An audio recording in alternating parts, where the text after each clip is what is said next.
ixtisoslashuv mahallalarni taraqqiy ettirish manbasi hisoblanib, aholi turmush farovonligini yaxshilash va ularning iqtisodiy imkoniyatlarini kengaytirishga xizmat qiladi. Biz bugungi ko'rsatuvimizda hunarmandchilik yo'nalishiga ixtisoslashgan mahallalar haqida so'z yuritmoqchimiz. Jumladan, Yangiariq tumanidagi Kattabog' mahallasi aynan hunarmandchilikka ixtisoslashgan mahallalardan biri hisoblanadi. Kattabog' mahallasi deganda ko'pchilikning tasavvurida zangori kulolchilik yo'nalishi gavdalanadi.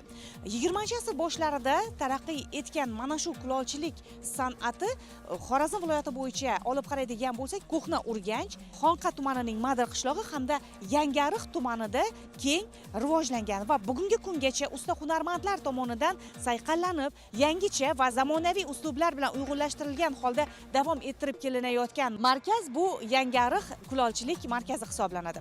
Keling, sizlarni ham aynan mana shu kulolchilik markaziga taklif etamiz va birgalikda markazda tashkil etilgan faoliyat bilan yaqindan tanishamiz. Kattabog' mahallasi azaldan hunarmandlar manzili bo'lgan. Ayniqsa, kulolchilikda nom qozongan usta hunarmandlar avlodlari ushbu mahallada istiqomat qiladi. Bu yerda kulollar, temirchi va duradgorlar kasanachilik bilan shug'ullanayotgan o'z kasbining ustalarini uchratasiz. Ularning faoliyatlarini qo'llab-quvvatlash va kulolchilikni keng targ'ib qilish maqsadida kulollar markazi tashkil qilinib, mo'jazgina ustaxonalar bunyod etilgan. Ustaxonalarda bir-biridan hayratlanarli, sopol va zangori kulolchilik namunalarini uchratasiz. Aytgancha, bu maskan chet ellik sayyohlarning ham e'tiborini tortib kelyapti. Ular tez-tez bu ustaxonalarda mehmon bo'lishadi.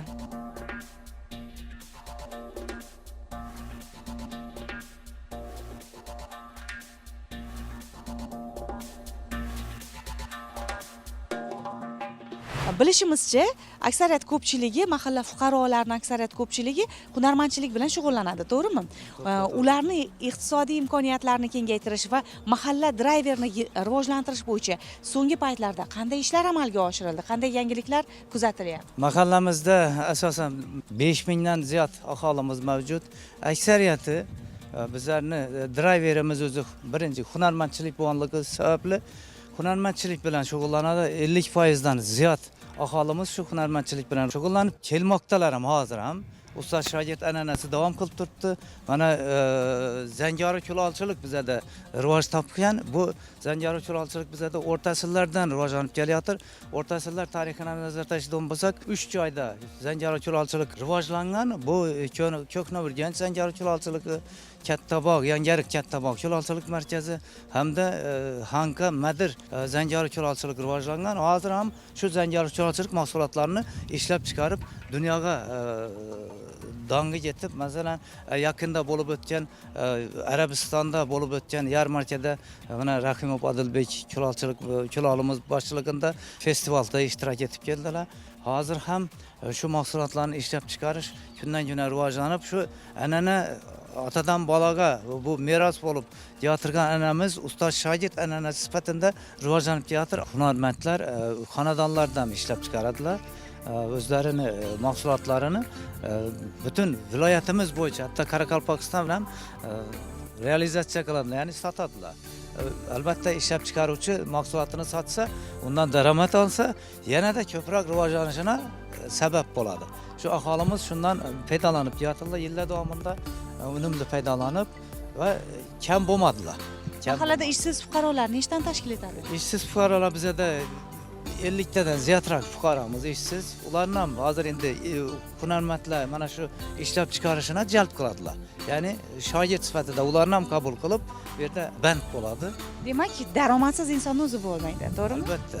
Aholi bandligini ta'minlashda hunarmandchilikdan tashqari yana qaysi yo'nalishlarda faoliyatlar tashkil etilgan? Asosan dehqonchilik hamda chorvachilik bizada rivojlangan.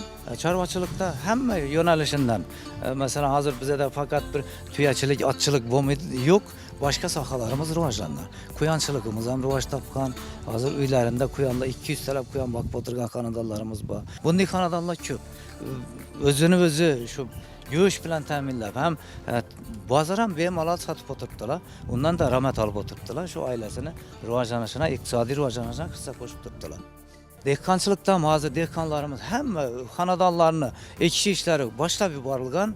Aholini ishsiz qismini ish bilan band qilish, ularga zarur bo'lgan mablag'larni olib berish. Hozir yaqinda shu yerda bir 15 ta xonadonni issiqxona bilan ta'minladik. Shularda hozir parniklarida bemalol mahsulotlar yetishibdi. Demak, istalgan yo'nalishda albatta natijalar bor.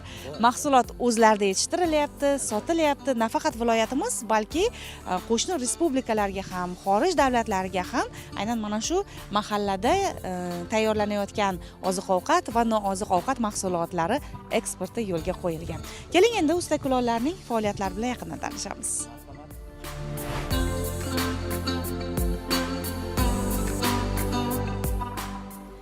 Markazda oddiy tuproqdan shunday san'at namunalari yaratiladi. Hayron qolasan kishi. Tafakkur va mehnat birlashganida insonning imkoniyatlari ko'p narsaga qodir bo'ladi.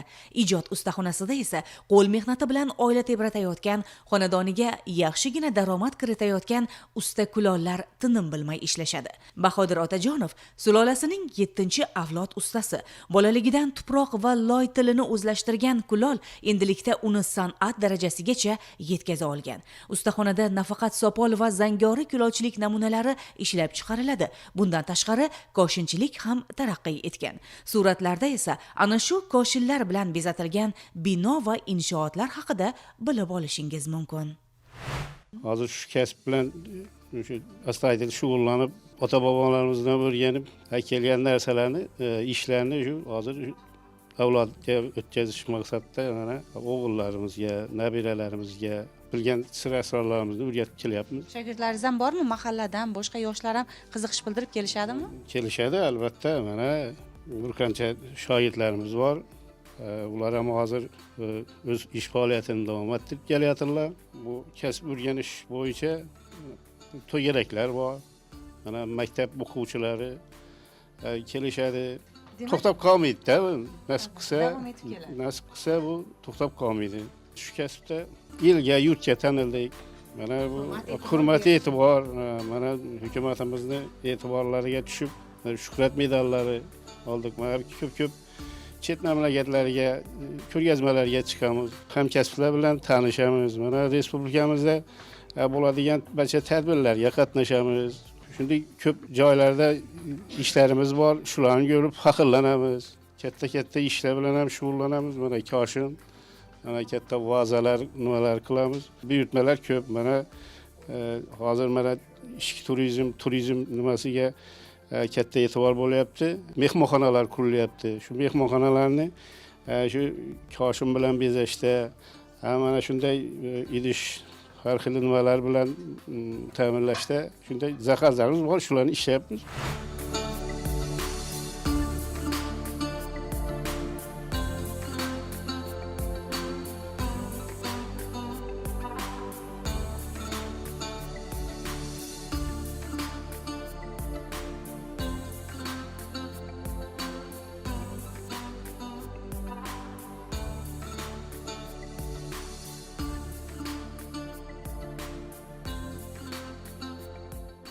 Hozirda ustaxonada Bahodir akaga uning oilasi, farzandlari yelkadosh bo'lib ish yurityaptilar.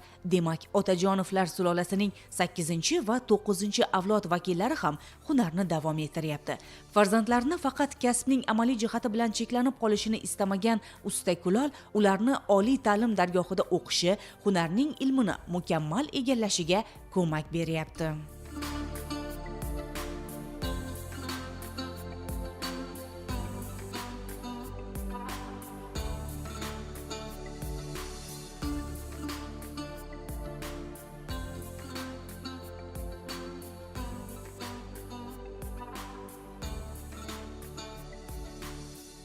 Odamboy Odamboyev ham o'z ishining mohiri.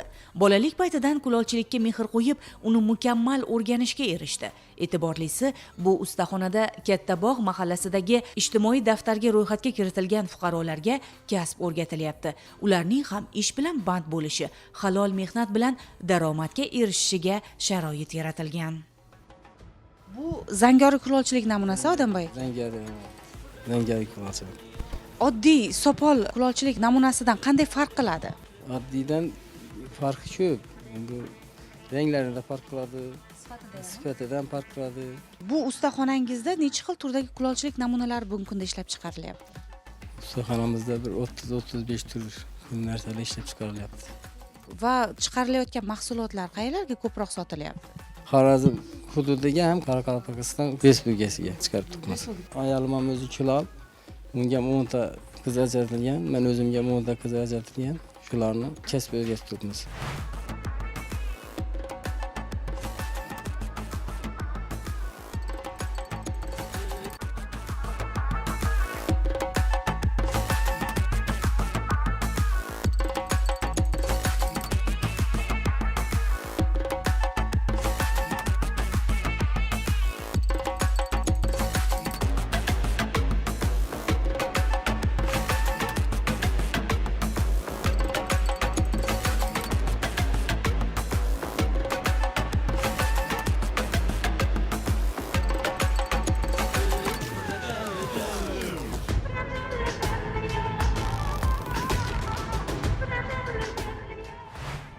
Odilbek aka, qo'limda hozir sopol idish, to'g'rimi?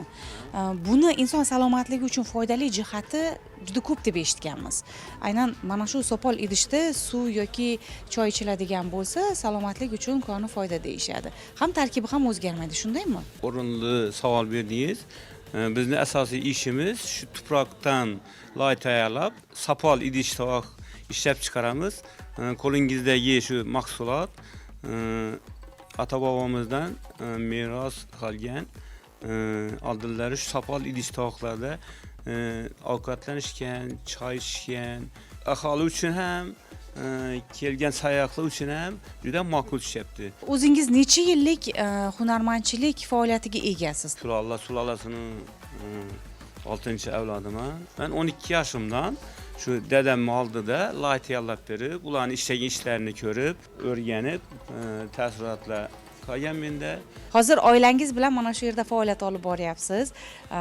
Faoliyatingiz bilan tanishib, to'g'risi havasimiz ham ortdi, chunki inson o'zi sevgan kasbda nafaqat o'zi shug'ullanishi, balki unga yelkadosh bo'layotgan, hamfikr bo'layotgan va mana shu faoliyatda bitta yo'lda qadam tashlayotgan insonlar, uni oila a'zolari, farzandlari, nabiralari bo'lsa, bu yanada baxtli, quvonchli bo'lishi mumkin inson uchun, to'g'rimi? Bizniki shu oilaviy mana kelinlaringiz ham, qizim, kelin qizim ham, nabiralarim hammasi shu kulolchilik bilan shug'ullanadi.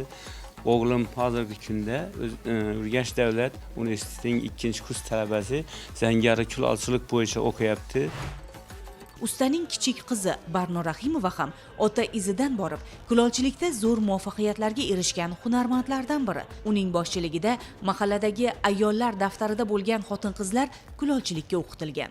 Hozirda Kattabog' mahallasining o'zida shogirdlarning 40 nafari o'z uyida ish tashkil qilgan. Ya'ni ularga yarim tayyor mahsulotlar yetkazib beriladi. Oila va farzandlari tarbiyasidan ortgan vaqtida xotin-qizlar kulolchilik namunalarini bezash ishlarini bajarib, yaxshigina daromadga ega bo'lishmoqda. Bu Odilbek Kulol oilasidagi maqtansa arzigulik natijalardan yana biri hisoblanadi.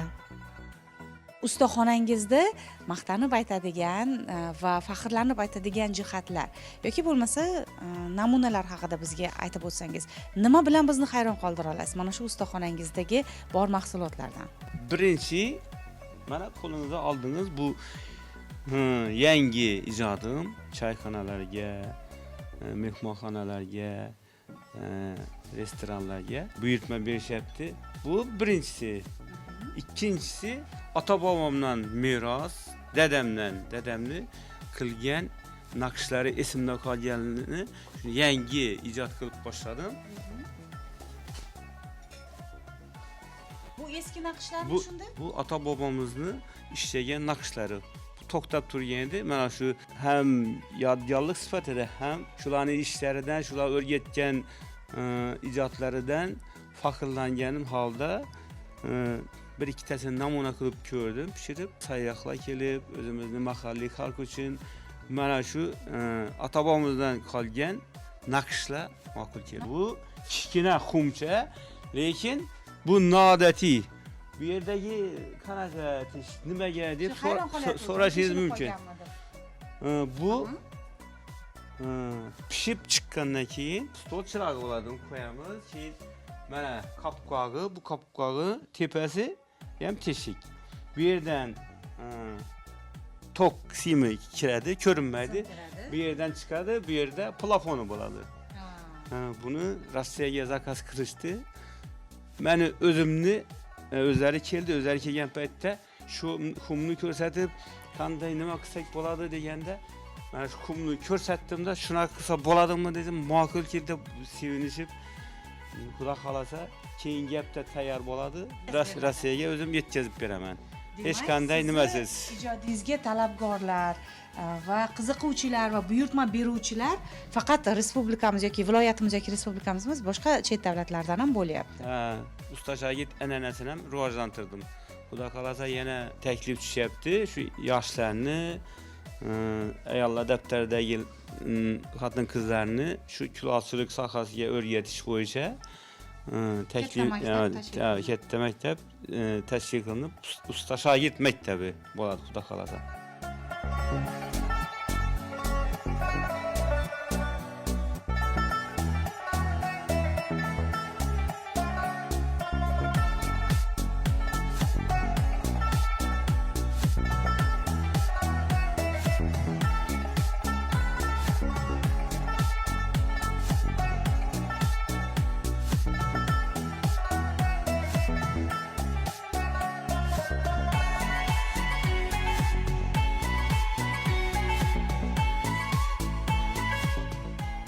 Bundan tashqari markazda tandirchi ustalarning faoliyati ham yo'lga qo'yilgan. An'anaviy ko'rinishdagi tandirlardan tortib, tamaddixonalar va xonadonlarga ham kichik va zamonaviy ko'rinishdagi tandirlarni aynan mana shu yerdan topish mumkin. Buning o'zi alohida mavzu.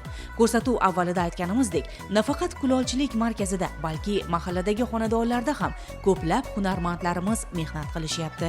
Oilaviy, birdamlikda ishlab, mo'may daromad topishyapti.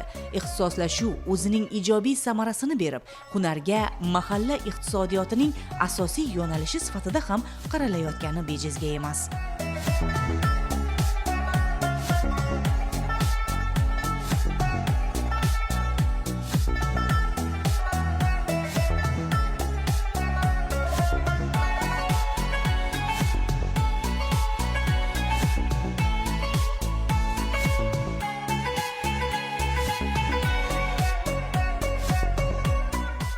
Fikrlarimizni muxtasar qilib aytganda, Kattabog'ning tuprog'idan yasalgan, Kattabog'ning sopol va zangori kulolchilik ishlari nafaqat viloyat va respublikamizning turli hududlaridan, balki xorijdan turib ham buyurtma qilinadi.